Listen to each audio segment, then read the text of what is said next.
Isa sa mga elemento ng isang akda ay ang suliranin. Ito ay tumutukoy sa problemang kinahaharap ng tauhan sa kwento.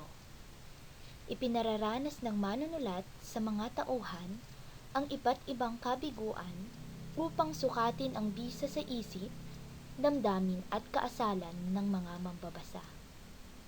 Inilalahad din sa mga kwento ang mga pagpapahalagang moral na taglay ng bawat tauhan na kapupulutan ng mga mahalagang aral at mga pagpapahalagang pagpapakataong magiging patnubay sa buhay. Kadalasan, inilalarawan dito ang positibong pag-uugali ng mga Pilipino sa panahon ng suliranin katulad ng kagipitan, ang pagpupunyaging labanan, ang mga pagsubok sa buhay at handang magpakasakit alang-alang sa katahimikan at kaligayahan ng lahat.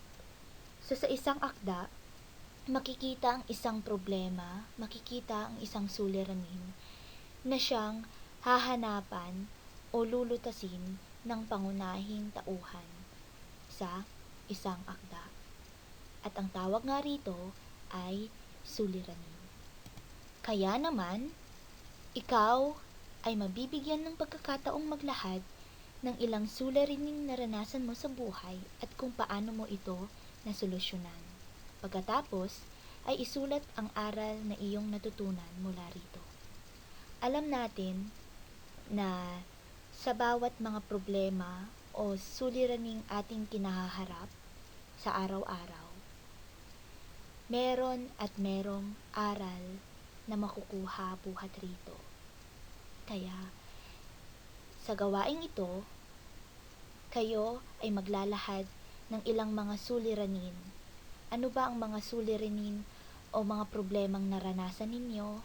Paano nyo nalutas? Ano yung mga solusyon na inyong ginawa? At, syempre, hindi natin makalilimutan ang mga aral buhat sa mga suliranin o problemang ito. Maging gabay ang graphic organizer na inyong nakikita, na kung saan nakakategorya sa tatlo, sa unang hanay or sa unang kahon, makikita ang mga suliranin, dito ilalahad ang mga suliranin. Pangalawa, ang mga solusyon buhat sa suliraning ito. At pangatlo ay ang mga aral na iyong natutuhan sa mga suliraning ito. Bahagi sa module na ito ay ang tinatawag nating alegorya. Ano naman kaya ang kahulugan o mga konseptong maiuugnay sa alegorya? Ang alegorya ay isang kwento kung saan ang mga tauhan, tagpuan at kilos ay nagpapakahulugan ng higit pa sa literal nitong kahulugan. Ang salitang alegorya ay galing sa salitang Latin na allegoria na ibig sabihin ay veiled language or figurative. Ito ay isang uring panitikan na may talinghaga o metapora na gumagamit ng mga karakter, lugar o pangyayari na representasyon ng mga issue sa mundo. Isa sa mga elemento ng isang akda ay ang suliranin. Ito ay tumutukoy sa problemang kinahaharap ng tauhan sa kwento. Ipinararanas ng manunulat sa mga tauhan ang iba't ibang kabiguan upang sukatin ang bisa sa isip, damdamin at kaasalan ng mga mambabasa. Inilalahad din sa mga kwento ang mga pagpapahalagang moral na taglay ng bawat tauhan na kapupulutan ng mga mahalagang aral at mga pagpapahalagang pagpapakataong magiging patnubay sa buhay. Kadalasan, inilalarawan dito ang positibong pag-uugali ng mga Pilipino sa panahon ng suliranin katulad ng kagipitan, ang pagpupunyaging labanan, ang mga pagsubok sa buhay at handang magpakasakit alang-alang sa katahimikan at kaligayahan ng lahat. So sa isang akda, makikita ang isang problema, makikita ang isang suliranin na siyang hahanapan o lulutasin ng pangunahing tauhan sa isang akda. At ang tawag nga rito ay suliranin.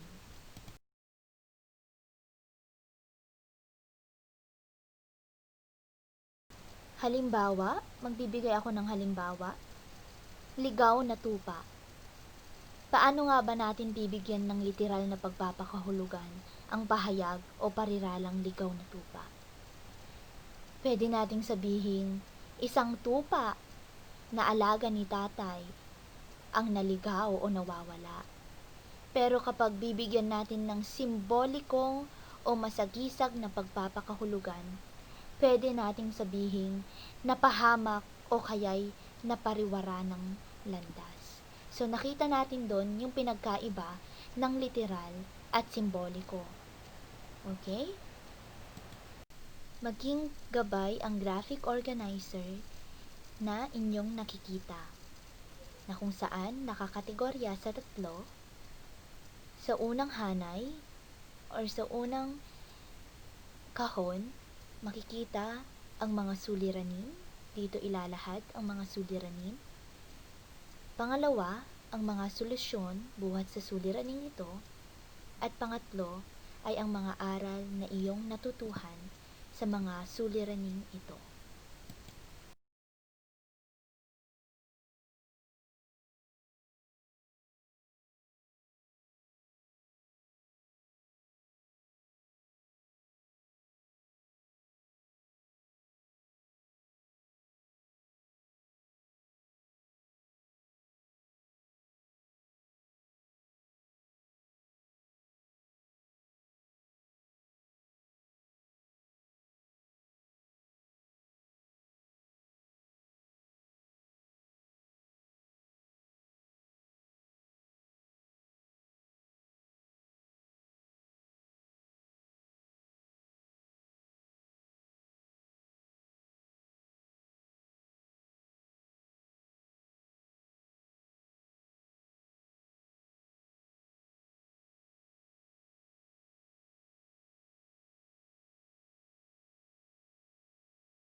Sa inyong gagawing tula ay narito ang pamantayan na siyang pagbabasihan ng inyong guro upang kayo'y mabigyan ng karapat-dapat na puntos.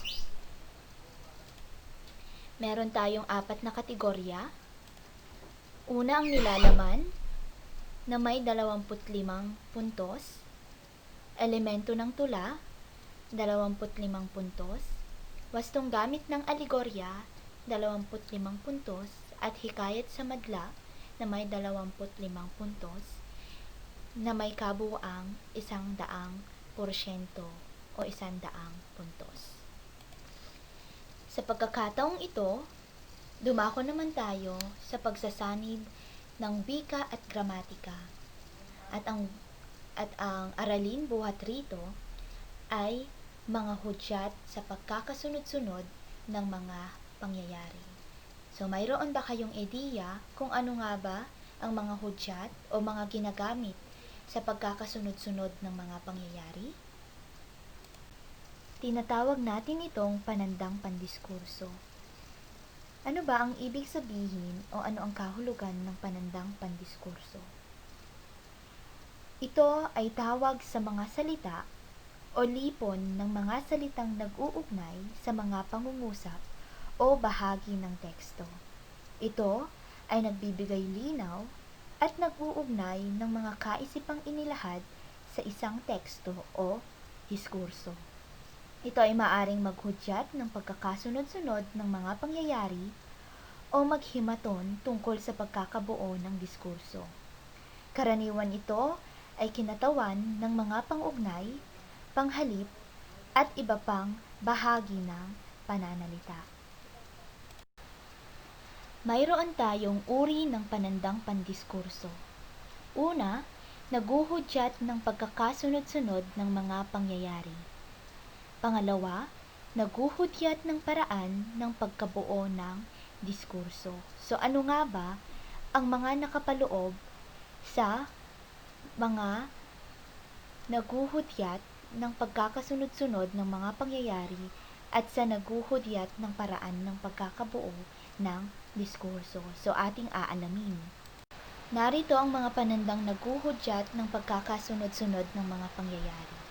So, bigyan natin ng pansin yung pagkakasunod-sunod ng mga pangyayari. So, meron tayong tatlo. Una, sa pagsisimula. Ginagamit natin ang mga panandang una, sa umpisa, noong una, o unang-una. Sa gitna o sa gitnang bahagi, pwede natin gamitin ang ikalawa, ikatlo, sumunod, o kaya'y pagtatapos. At ang panghuli naman, sa pagwawakas, pwede natin gamitin ang mga panandang sa dakong huli, sa huli, o kaya'y sa wakas. So, yan lamang ang ilan sa mga panandang naguhudyat ng pagkakasunod-sunod ng mga pangyayari. So, makikita natin dito yung pagkakasunod-sunod kasi ginamitan ng una, ikalawa, ikatlo, sumunod, pagkatapos, at sa wakas. So, nakikita natin yung pagkakasunod-sunod. Sa inyong gagawing tula ay narito ang pamantayan na siyang pagbabasihan ng inyong guro upang kayo'y mabigyan ng karapat-dapat na puntos. Meron tayong 4 na kategorya. Una, ang nilalaman na may 25 puntos. Elemento ng tula, 25 puntos. Wastong gamit ng aligorya, 25 puntos. At hikayat sa madla na may 25 puntos na may kabuuang 100% o 100 puntos.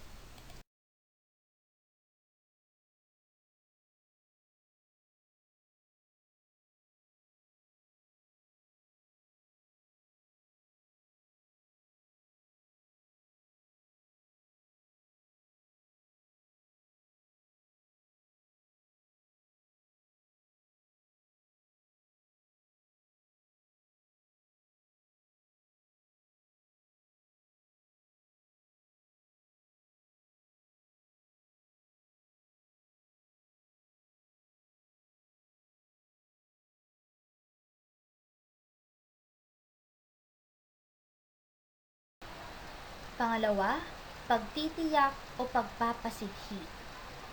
Ginagamit ang siyang tunay, tulad ng, sumusunod, sa kanila, walang duda. So, tinitiyak, pagtitiyak, or binibigyang diin na siya ngayon. Parang ganon ang pinupunto dito. Walang dudang naging matalik na magkaibigan sina Gilgamesh at Enkidu. So, ginamit ang panandang walang duda na nagpapakita na tiyakang si Gilgamesh at si Enkidu nga ay talagang matalik na magkaibigan. Pangatlo ay ang paghahalimbawa. Ginagamit ang panandang halimbawa na ilalarawan ito sa pamamagitan ng isang magandang halimbawa nito ay gaya ng, tulad ng. So, kapag sinabi natin paghahalimbawa, maglalahad ka ng mga halimbawa na kagaya ng tinutukoy mo. So, meron tayong pangungusap buhat dyan. Kaya naman, ikaw ay mabibigyan ng pagkakataong maglahad ng ilang suliraning naranasan mo sa buhay at kung paano mo ito nasolusyonan. Pagkatapos, ay isulat ang aral na iyong natutunan mula rito. Alam natin na sa bawat mga problema o suliraning ating kinahaharap sa araw-araw, meron at merong aral na makukuha buhat rito. Halimbawa, magbibigay ako ng halimbawa, ligaw na tupa. Paano nga ba natin bibigyan ng literal na pagpapakahulugan ang pahayag o pariralang ligaw na tupa? Pwede nating sabihin, isang tupa na alaga ni tatay ang naligaw o nawawala. Pero kapag bibigyan natin ng simbolikong o masagisag na pagpapakahulugan, pwede nating sabihin napahamak o kaya'y napariwara ng landas. So nakita natin doon yung pinagkaiba ng literal at simboliko. Okay? Isa sa mga elemento ng isang akda ay ang suliranin. Ito ay tumutukoy sa problemang kinahaharap ng tauhan sa kwento. Ipinararanas ng manunulat sa mga tauhan ang iba't ibang kabiguan upang sukatin ang bisa sa isip, damdamin at kaasalan ng mga mambabasa. Inilalahad din sa mga kwento ang mga pagpapahalagang moral na taglay ng bawat tauhan na kapupulutan ng mga mahalagang aral at mga Pang-anim ay pagpupuno o pagdaragdag.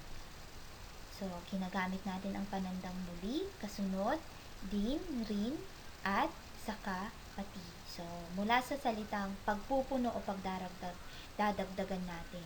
So, ang halimbawa rito ay, sina Gilgamesh at Enkidu ay magkaibigan. So, ginamit yung panandang at para idagdag si Enkidu. Pampito, pagbubukod o paghihiwalay. So, ihihiwalay naman ito. Ginamit ang panandang maliban, bukod kay, wag lang, bukod sa. Ang halimbawang pangungusap, lahat na yata ng katangian ay taglay ni Gilgamesh, maliban sa pagiging abusado sa kapangyarihan. So, binukod yung isang katangian niya na pagiging abusado sa kapangyarihan gamit ang panandang maliban sa. Kaya naman, ikaw ay mabibigyan ng pagkakataong maglahad ng ilang suliraning naranasan mo sa buhay at kung paano mo ito nasolusyonan. Pagkatapos, ay isulat ang aral na iyong natutunan mula rito. Alam natin na sa bawat mga problema o suliraning ating kinahaharap sa araw-araw, meron at merong aral na makukuha buhat rito. Kaya, sa gawaing ito, kayo ay maglalahad ng ilang mga suliranin. Ano ba ang mga suliranin o mga problemang Panghuli ay ang nagsasaad ng kondisyon o pasubali. So, ginagamit ang kapag, sakali o kaya'y panandang kung. Halimbawang pangungusap, buhat rito ay, sasang-ayon ako sa pakiusap niya kapag napatunayan kong tapat siya. So, nagpapakita ng kondisyon. Ginamit ang pahayag ngayon o panandang kapag. So, may condition. Iyon na ang mga uri ng panandang pandiskurso na naguhudyat ng pagkakasunod-sunod ng mga pangyayari at naguhudyat ng paraan ng pagkakabuo ng diskurso. So, sa naguhudyat ng pagkakasunod ng mga pangyayari ay mayroong 3, samantalang sa mga naguhudyat ng paraan ng pagkabuo ng diskurso ay mayroon tayong 9. So, makikita natin doon yung pagkakaiba-iba ng mga pananda kung kailan natin gagamitin. Pang-anim ay pagpupuno o pagdaragdag. So, ginagamit natin ang panandang muli, kasunod, din, rin, at saka, pati. So, mula sa salitang pagpupuno o pagdaragdag, dadagdagan natin. So, ang halimbawa rito ay, sina Gilgamesh at Enkidu ay magkaibigan. So, ginamit yung panandang at para idagdag si Enkidu.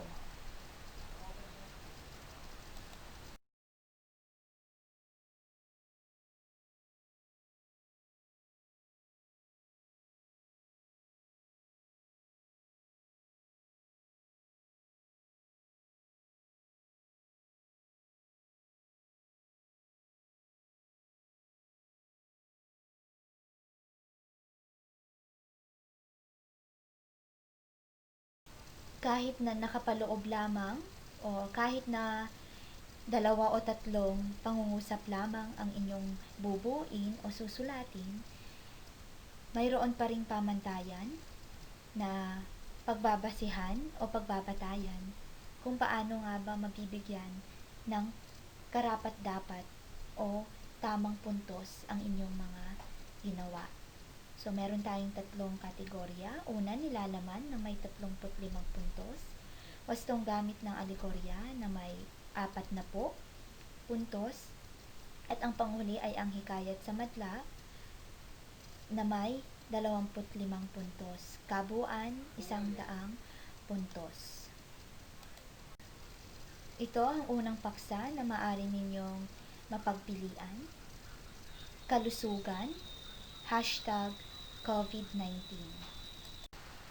Isa pang pagpipilian ay ang edukasyon, #NewNormal.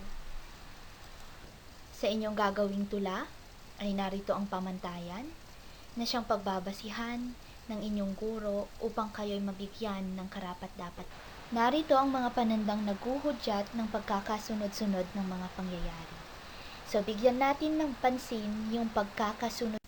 Ngayon pa lang ay binabati na kita sa katagumpayan ng mga gawaing iyong isasagawa.